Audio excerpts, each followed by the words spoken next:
if you're anything like me, I'm sorry. No, if you've been spending an inordinate amount of time on TikTok on your For You page, just kind of scrolling the day away, you've probably heard this song, which, of course, is a mashup of Snow Miser's theme and Heat Miser's theme, and you can gather that from the lyrics. Usually it's popular in the makeup community where people do half their face inspired by the lyrics of the Snow Miser section, and then the other half by the Heat Miser section. Some people have come up with really, really cool stuff. I like seeing it. But it reminded me of where these songs came from, which, as the title of the video says, they came from the year without a Santa Claus, which was one of Rankin Bass's many Christmas specials. Rankin Bass were the ones that made, Rudolph the Red-Nosed Reindeer, Santa Claus is Coming to Town, Little Drummer Boy. In terms of their stop motion stuff, they made some more, but you might also know them from their 2D stuff, most predominantly The Last Unicorn. They also did Flight of Dragons, but no one I talked to knows what that movie is. So, but Last Unicorn definitely turned some heads. So, yeah, they've been around for a while. Their start was Rudolph the Red-Nosed Reindeer in 1964. So, 10 years later, they decided they still wanted to be on the Christmas special making train. And here we are with The Year Without a Santa Claus, which is a really interesting movie, to say the least.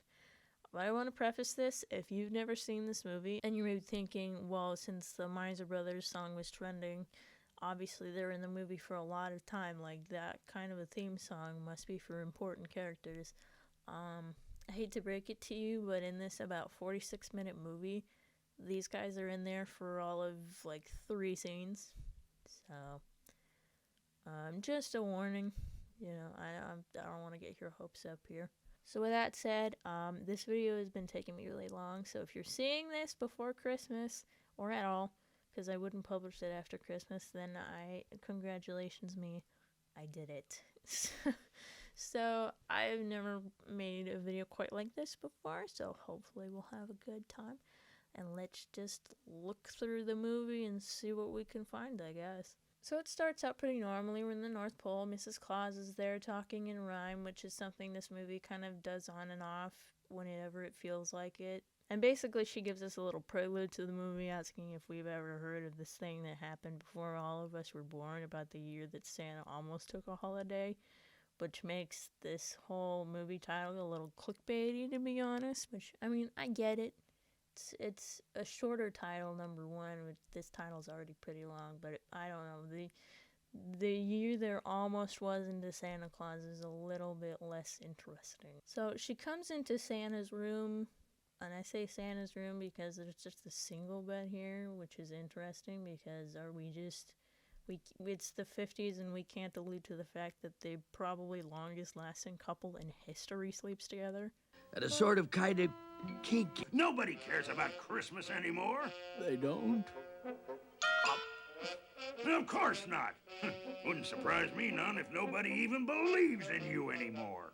I don't know how he knows all this, considering we've established later in this movie that going to the surface world is not only unheard of for anybody besides Santa, but downright dangerous due to the Miser Brothers and their constant fighting.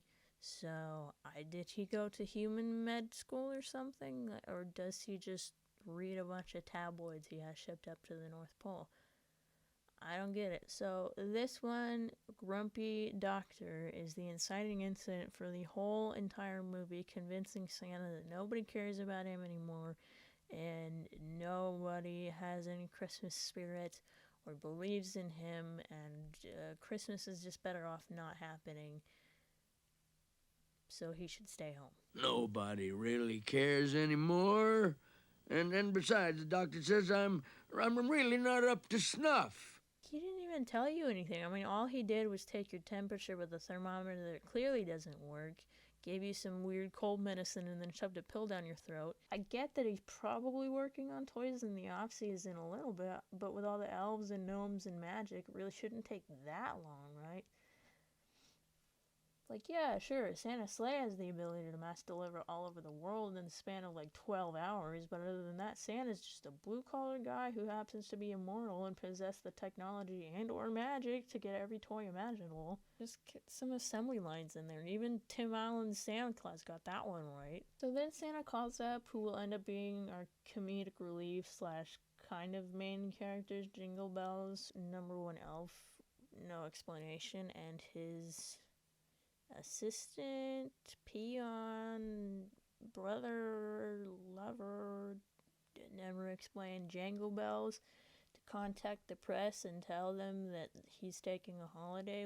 Which begs the question, if that many people don't believe or care about Santa, how is he able to cancel Christmas? I mean, which press is he talking to that doesn't immediately run the headline? Holy shit, Santa's actually real. Here's proof he contacted us from the North Pole, and also, sorry guys, no Christmas allowed. Better not be in that giving spirit and try to give presents of your own volition to each other. So the cute little intro song plays while sad children sing about it being the worst Christmas they've ever had, while a guy just straight up puts decorations from the street into a cart and goes off. Santa really is a strong monopoly over the world despite his existence apparently being super ambiguous. Although we do get a really clever way of introducing who voices which miser brother. Headlines scream, wires went humming. Santa says too tired, not coming. Wait, hold on, so they did get contact from Santa directly, so like, again, what is it with all the Santa deniers over here? It obviously affects enough people to the point where they take down their decorations. Later, we're introduced to a kid that says he doesn't believe in Santa, but we just saw these kids that thought he died, so obviously it isn't a whole thing of, well, children don't read the news, so they wouldn't know. What is going on with this universe? Does this guy just go around neuralizing entire neighborhoods when he flies over them, or it's what? I don't... This is the first of many questions I'm gonna have throughout this movie. I'm not overanalyzing anything, okay? Yes, I can have a Merry Christmas. No, I can't shut my brain off. Why do you ask? Back at the North Pole, Mrs. Claus is thinking about dressing up as Santa and going in his stead. Oh, anyone can play Santa. I fantasized it a lot. Something tells me isn't a new idea for her. The movie has a lot more mentions of kinks and fantasies than I remember. Is it a good time to mention that there are a lot of people who find Rankin Bass's specific brand of stop motion creepy? I think because these models clearly aren't made of clay but resemble more of like a ventriloquist doll vibe with those mouth lines, the eerily shiny skin on heads with realistic hair that move much smoother than the rest of their body. You know, at least with studios like Leica or Aardman before their studio burned down and they had to switch to CGI. The whole model is made of the same material so you can see it all moving in conjunction with every part versus these amalgamations of whatever uncanny valley with dead painted on eyes is going on here. Mrs. C?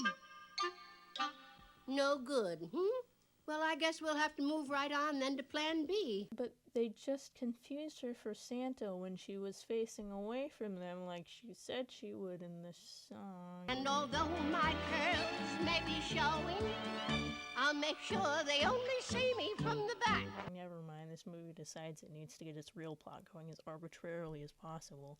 So, another question, if there's no Christmas spirit or goodwill, why are these people hanging decorations up in the first place? You know, for a place so well connected to the press and that they can get a story printed instantly, they sure seem oblivious to the outside world, which you'd think with, you know, being the North Pole and all would be kind of a problem. So, with her plan suddenly foiled for no reason, she sends off the two elves that have never been outside the North Pole, along with a baby reindeer that can barely hold their weight, to go off and get some proof that even one kid still cares about Santa, which, you know, obviously seems foolproof to me. And if you're wondering why they don't just take another reindeer for them, it's for a necessary inconvenience later.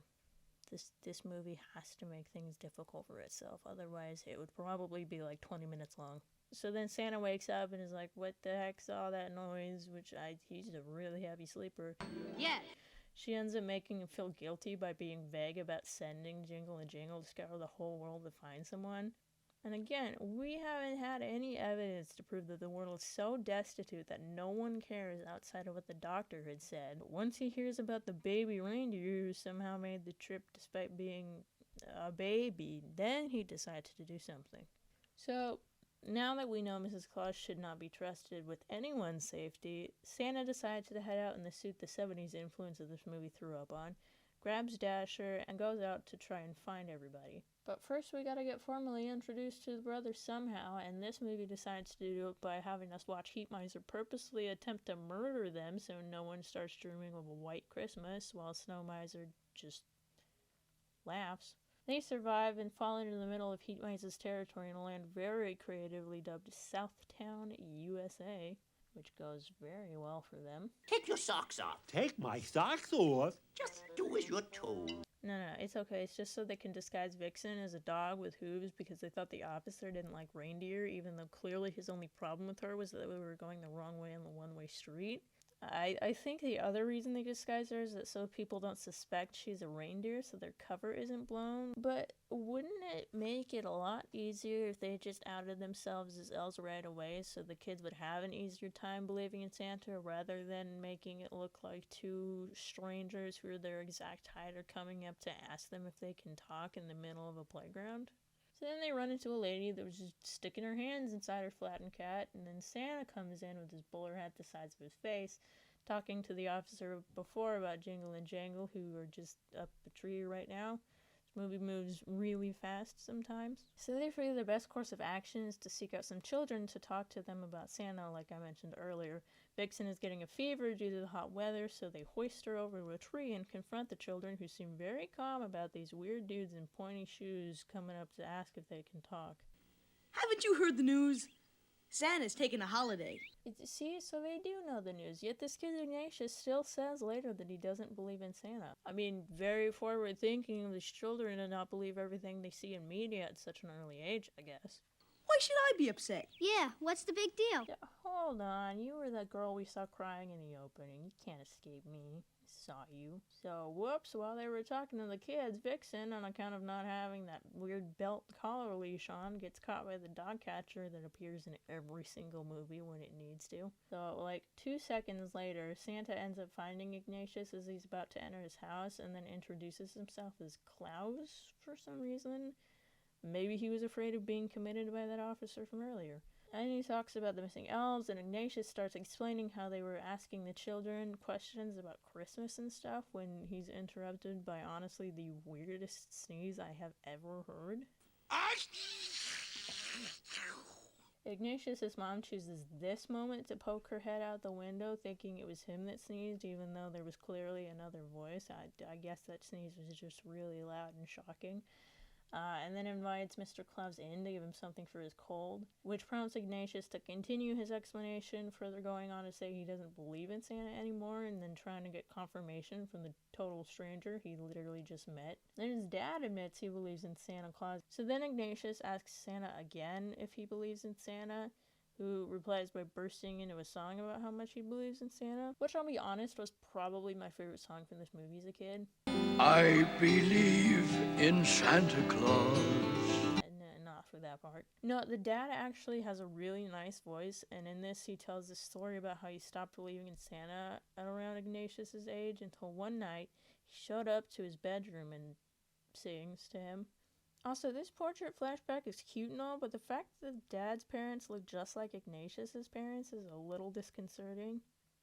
I guess maybe it is true you end up marrying your parents. Well, shoot, case closed, I guess. No, really, that's all it takes for Ignatius to decide he does believe in Santa. So, enough of that. Then we see Vixen crying in the dog pound. Yeah, okay, enough of that. We followed up with a little montage of Santa getting directions to the dog pound, and then... okay, cool. Then his dad tells him to go to the mayor and explain the whole situation, and it turns out the guy at the dog pound told Jingle and Jangle to do the same thing, so they all meet up to tell the mayor. It goes well. The mayor obviously doesn't believe them, and then tells them if they are elves they should be able to prove it, which makes you think that maybe the elves should have their own magic, but no. The terms of that agreement end up being to make it snow in Southtown, which apparently it hadn't done in 100 years, which then would allow the mayor to let Vixen out of the pound. So Jingle, or rather more Jangle, agrees to this, but see, there's a problem, because weather in this universe is controlled by the Miser brothers. Don't ask me how temperate climates work, though. So they leave, and the mayor decides now is a perfect time to turn that conversation no one was around for into an out-of-context musical where it sounds like he's actually being really sincere. We see Charlie Chaplin, he dances with a random child, gets the other children's hopes up about building their first snowman, vandalizes a barbershop, and yeah, that's pretty much enough of that, I guess. Suddenly, Santa's here, and look, he's paid Vixen's fine, but uh-oh, the three guys on the bench in the middle of the city somehow don't see him fly off. So then they call Mrs. Claus to take them all to see Snow Miser about getting that white Christmas jangle promised the mayor. And here is where we get the best song of the movie, and you might be saying, well, what about Heat Miser's song? It's the exact same song, just slowed down with different lyrics. This one comes first, therefore, it is better. Trust me, I'm the oldest child, I know how this works. I do like some of the special effects they try out in these sequences. They're kind of cute. Except for that, they explain the situation to Snow Miser, who's happy to oblige since Santa is, as he puts it, the best advertisement Snowbiz ever had. I'm cutting out a lot of the puns for you, okay? You're welcome. There's a lot. But, surprise, turns out he has no jurisdiction over a town literally called Southtown, USA. Nah, that's his stepbrother's territory. So they leave and then head over to Heat Miser, who surprisingly does not try to shoot them down this time, but instead greets them with another musical number. A funny detail I always liked with these two songs, the versions of the chorus, is in Snow Miser's version, he says, "Friends call me Snow Miser, whatever I touch turns to snow in my clutch." Whereas Heat Miser's is, "They call me Heat Miser, whatever I touch starts to melt in my clutch," which always made me laugh because it just had the implication that Heat Miser doesn't have any friends.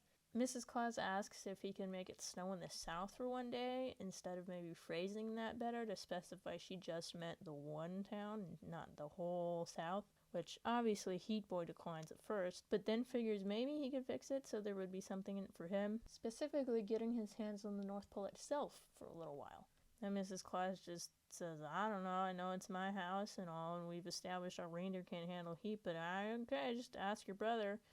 Which turns out they could have just called Heat Miser from Snow Miser's place, although then we wouldn't get this hilarious pun. Well, why don't you give the Tutti Frutti Snow Cone a buzz on the hotline?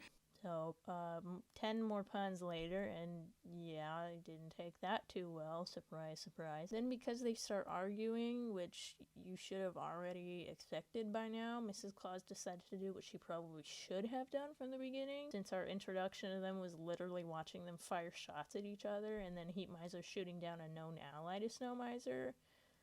She decides to take it up with Mother Nature herself, who turns out to be the boy's mom and stepmom. I don't know which is which. It's weird because Snow Miser's the only one that uses the term stepbrother. So maybe Heat Miser is more of an outcast than we thought he was. He's the literal red-headed stepchild. I guess to be fair, Mrs. Claus established that she never has met Mother Nature, but just has heard that she doesn't like to be disturbed, so I guess you could give her the benefit of the doubt on that one. But then all that buildup of being afraid turns out to be unfounded because Mother Nature just summons them from thin air and we get an animation error where she's giving the wrong order to the wrong brother. Now you let a little snow fall in Southland, and you allow just one nice spring day at the North Pole. And then problem solved after she whips her proverbial belt. But you'll have no further trouble with them. And she means it too. This is the last time we see the brothers for the rest of the movie. Like I said, 3 scenes. The most popular characters in the movie. 3 scenes. There was a sequel made called Miser Brother Christmas. I have it somewhere. I think I've only seen it about once. And it's focused on the Miser Brothers and their other brother. There's a third one. I think he's in charge of clowns. I don't remember much of it. Maybe we'll talk about that eventually. Santa comes back home and then finds a note from Mrs. Claus explaining that she went with Jingle and Jangle to go talk to the Miser Brothers, which Santa is just cool with. He doesn't really care. He's more concerned about the baby reindeer. So then he just decides to sleep. So that's that for that scene. Hey, there's snow in Southtown, and Iggy's just hanging out in short sleeves like a champ. What? Snow in Southtown? I think he was much more excited about the prospect of snow, which is much more realistic, honestly. So now the other three get home, and in the meantime, Santa's chair teleported to in front of the fireplace. They show him the newspapers. Snow in Southtown, a weather anomaly must mean the existence of Santa Claus. Even though the only way the press knew that Christmas was being canceled was that Santa told them. And I'm just going to assume Mrs. Claus mailed out this picture of Santa sleeping in his bed. I mean, yeah. Who cares? Movie's almost over. Good news for 6 St. Nick, though. Now mayors all across the USA, and I think eventually the world, have given the okay for Santa to take a day off. But see, now hearing that Santa is alive, and to some of them that Santa exists, I guess, children from all around the world join together to give Santa some of their own presents, which just echoes what I said earlier about people outside of Santa still giving presents in this universe, so it didn't have to be a game-changing thing, but whatever. So then Santa wakes up for a really long time, and then he gets a letter delivered where we get a cover of Blue Christmas and more sad children montages because the movie decided it had been too long since the last one, I guess. He gets the presents, blows his nose, and then decides maybe he can manage to do the one thing he does despite a cold that really only seemed to make him sneeze that one time. And then that's really it. That's the movie. The sleigh gets loaded up and he gets going, and apparently Santa also had gout. But what about your gout? But Christmas cures all ailments, or Santa's just a hypochondriac. Maybe both. And all is saved. And there it is, the year without a Santa Claus. Honestly, as creepy as some of the animation is, you know, in retrospect, looking at it as an adult, I can't bring myself to hate Rankin Bass stuff. I know for a lot of people it's really off-putting. I think it's something you kind of had to grow up with, or it's something that people can look back on and appreciate because this really was kind of the start of stop-motion stuff. You know, they were starting in the early to mid 60s with this stuff. Of course, it's not going to be super polished and refined, but you got to start somewhere, so it's a weird sort of kind of charm, because obviously they meant well. They weren't trying to scare people. Maybe. I don't know. Maybe it could have lent itself really well to a horror movie. I mean, you saw Snow Miser's head earlier.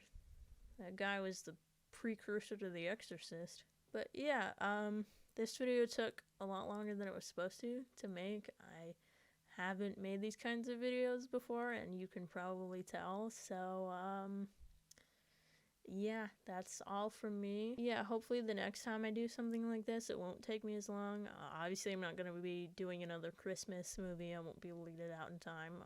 Let me know what you think about this movie. Have you seen it? Is this something completely new to you?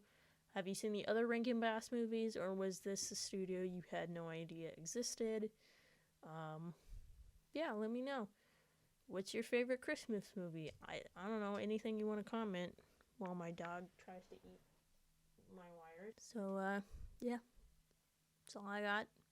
Follow me on Twitch if you want to see me stream games. I feel like I'm better at commentary when it's live, which is a really weird concept. Christmas Day, my birthday, I will be, hopefully, it's a plan right now.